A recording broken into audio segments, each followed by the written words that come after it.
नमस्कार। शनि साधना के इस एपिसोड में आप सभी का स्वागत है। शनि साधना के इस एपिसोड में मैं आपको एक विशेष जानकारी देने जा रहा हूँ शनि ग्रह के विषय में। कई बार लोगों को जीवन में पता ही नहीं चलता है कि आर्थिक सोर्स कैसे ख़त्म हो गए, पारिवारिक जीवन कैसा बिगड़ रहा है, व्यापार में हानि हो रही है। लोगों को समझता है भाई हम सारे प्रयास करते हैं लेकिन फिर भी सफलता नहीं मिलती। यदि लोगों को अपनी असफलता का कारण मालूम पड़ जाए तो आदमी उस असफलता को सफलता में बदलने के प्रयास कर सकता है। तो हमारे इस एपिसोड में मैं आपको शनि ग्रह की एक विशेष स्थिति के बारे में मैं जानकारी देना चाहता हूँ। शनि ग्रह की पंचम भाव में स्थिति सबसे अशुभ स्थिति होती है। यदि किसी व्यक्ति की कुंडली में शनि पंचम भाव में स्थित है तो उसे शनि ग्रह से जुड़े हुए उपाय अवश्य करना चाहिए, वरना उसको वैवाहिक जीवन में दिक्कत आएगी, आर्थिक क्षेत्र में बहुत दिक्कत आएगी, व्यापार में भी दिक्कत आएगी, रोजगार में भी दिक्कत आएगी। तो ये सारी दिक्कतें शनि ग्रह के कारण ही होती हैं। पंचम भाव का शनि तीसरी दृष्टि से सप्तम भाव को देखता है, सातवीं दृष्टि से लाभ भाव को देखता है और 10वीं दृष्टि से धन भाव को देखता है।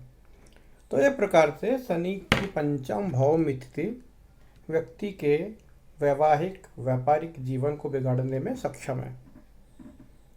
जब तक हमको ये जानकारी नहीं होगी कि हमारा शनि महाराज, हमारे शनि ग्रह कुंडली में कहाँ बैठे हुए हैं, जब तक हम अपने जीवन की आगे की रूपरेखा बना ही नहीं पाएंगे।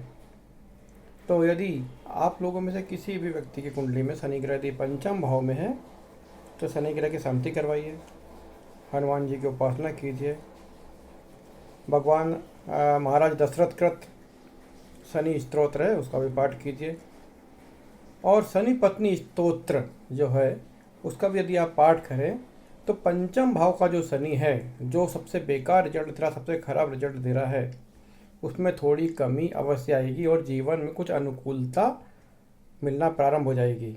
इसलिए यदि आपकी कुंडली में पंचम भाव में शनि है तो किसी विशिष्ट ज्योतिष से, स्पेशल ज्योतिष से, मतलब कोई अच्छा समझदार ज्योतिष से, विद्वान ज्योतिष उससे मिलिए और अपने पंचम भाव में शनि के जो उपाय हैं उसके बारे में पता कीजिए और उन उपायों को करना प्रारंभ कीजिए। निश्चित रूप से आपके जीवन में जो असफलताएं हैं वो सफलता में बदलेगी और आपको ऐसा लगेगा कि अब हम शनि के दुष्प्रभाव से बच रहे हैं और आर्थिक क्षेत्र में, व्यापारिक क्षेत्र में उन्नति कर रहे हैं।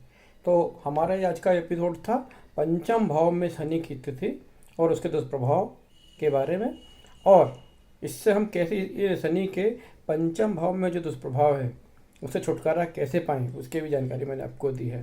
निश्चित रूप से आप इसका लाभ उठाएंगे। हमारे चैनल शनि साधना को सब्सक्राइब कीजिए, औरों को भी बोलिए कि सब्सक्राइब करें ताकि मैं आपको निरंतर ज्योतिष की लाभदायक जानकारी देता रहूं। नमस्कार।